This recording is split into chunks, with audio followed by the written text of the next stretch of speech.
Ah, le temps des fêtes qui viennent de passer justement. Avec la petite musique du temps des fêtes, ça fait du bien. Il reste encore de la neige. Si vous êtes au Québec, la neige, j'en ai eu en tabarouette récemment. Donc, j'étais encore dans le mood pour regarder le film que les gens de Warner Bros. Home Entertainment m'ont envoyé. Red One sur Média Physique sur le 4K Ultra HD. Il n'y a pas de supplément, par exemple. Ce film-là n'a pas connu vraiment de succès au cinéma. Je pense que quelques semaines, quelques jours après, il était déjà en streaming. Donc, comment je pourrais vous présenter ça? Attendez un petit peu, on va présenter ça comme ça à côté de moi. Bon, parfait. Red One, qu'est-ce que c'est? C'est un film qui met en vedette Dwayne The Rock Johnson, que j'ai rencontré il y a quelques temps de ça. Fait un fist bump pour Black Adam. C'était pas pire. C'est un événement assez écœurant qu'on a eu à Toronto. Chris Evans aussi, qui est très très connu de son personnage de Steve Rogers. Lucy Liu, qui elle a une carrière depuis plusieurs années au grand écran. Et J.K. Simmons, qui a notamment donné beaucoup de fil à retordre à Peter Parker. C'est un film qui est dans le genre. Comment je faisais ça? C'est un film, c'est comme si j'aurais moi commandé un film de Noël réalisé par Zack Snyder. Ça ressemble à ça à peu près. Euh, Au Québec, on appelle ça nom de code de rouge. En gros, qu'est-ce que c'est? C'est l'agent de service de sécurité du pôle Nord, Callum Drift, qui est joué par Dwayne The Rock Johnson, part à la recherche du Père Noël, enlevé par une puissante organisation maléfique. Sur son chemin, il croise Jack O'Malley, qui est joué par Chris Evans, un petit délinquant particulièrement habile, intelligent et créatif. Le duo se lance courageusement dans une série d'aventures incroyables pour mettre fin au plan de la sorcière Grilla. Lorsqu'on prononce son nom, elle vous entend et elle vous glace le sang, qui envisage de saboter la fête des enfants du monde entier. Oh là là! Est-ce que j'ai aimé ce film-là? Parce que je ne l'avais pas regardé en streaming, je ne l'ai pas regardé au cinéma. Puis quand je l'ai reçu, le média physique, je me suis dit, tiens, me prendre le temps de le regarder. Ben, j'ai aimé ça. J'ai aimé ça. Autant que je peux regarder des films avec Mozart, des films avec Lincoln, des films biographiques, quoi que ce soit. J'ai bien aimé ce film-là. C'est pas un grand film, là, c'est juste un film, tu pognes ton petit cerveau, tu le mets à côté, tu manges du popcorn, tu as du fun. D'après moi, ça va pas rester un classique du temps des fêtes, mais un guilty pleasure, oh oui, je pense que oui, je pense que c'est un guilty pleasure. Sur cette édition-là, en passant 4K, il n'y a aucun supplément, il n'y a rien, nothing, nada, niet, rien. Il y a quelques bonnes scènes d'action là-dedans.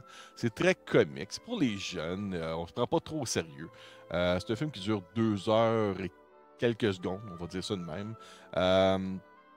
C'est un film scénarisé par Chris Morgan et Hiram Garcia. Les producteurs, Hiram Garcia, Barry Waldman, Dwayne The Rock Johnson, qui est bien sûr producteur là-dessus. Le film est disponible en italien, anglais, français, espagnol. Et il sort le 4 mars 2025.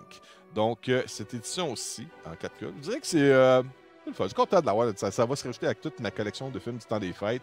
Puis quand on arrive dans le temps des fêtes, on n'a pas besoin d'avoir peur d'une panne d'Internet ou quoi que ce soit. C'est pas comme une visite physique. Puis à chaque jour, on va mettre un disque. On regarde un film différent qu'on aime, qui nous fait du bien dans le temps des fêtes. C'est le fun pour ça.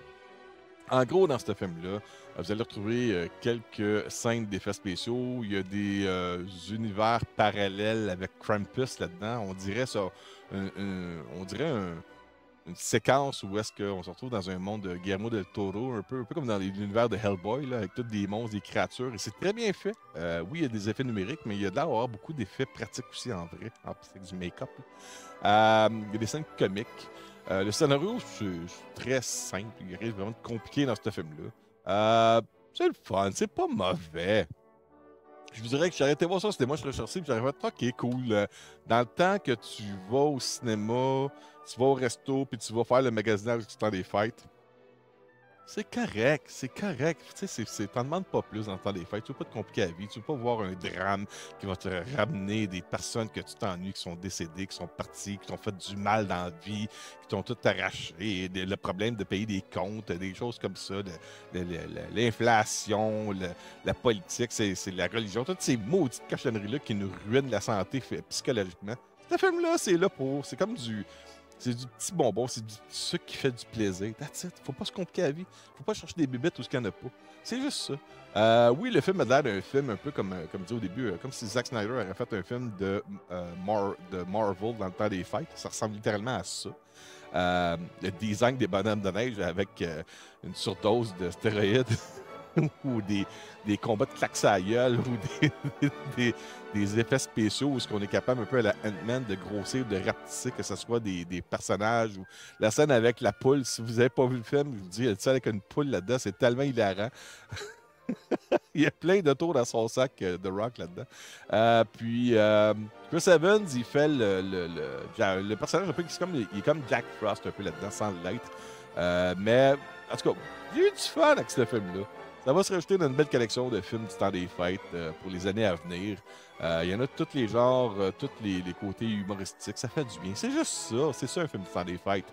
Ça n'a pas besoin d'être mélodramatique, triste et pénible et lourd à regarder. C'est juste le fun. Puis c'est dans notre espace-temps. C'est ce qui est populaire avec ce qui est présenté avec les films à grand déploiement au cinéma.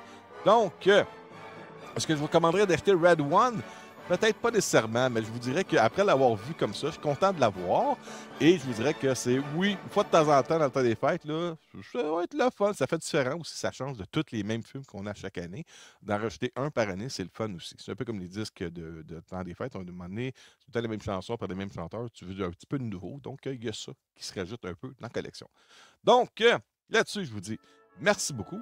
Passez une bonne journée, une bonne semaine. Puis, ben là, on est un petit peu en retard pour le temps des fêtes, mais ça sort là, ça sort le 4 mars. Une sortie un petit peu tardive pour le côté média physique. Mais au pire, vous l'achetez. Vous trouverez peut-être en rabais dans comme on appelle la bin à 10$ chez Walmart, façon de parler. Puis, vous serez prêt déjà pour le temps des fêtes 2025 qui s'en vient. Ça va aller tellement vite. C'est ça. Donc, on se reparle très bientôt. Merci. Bye bye.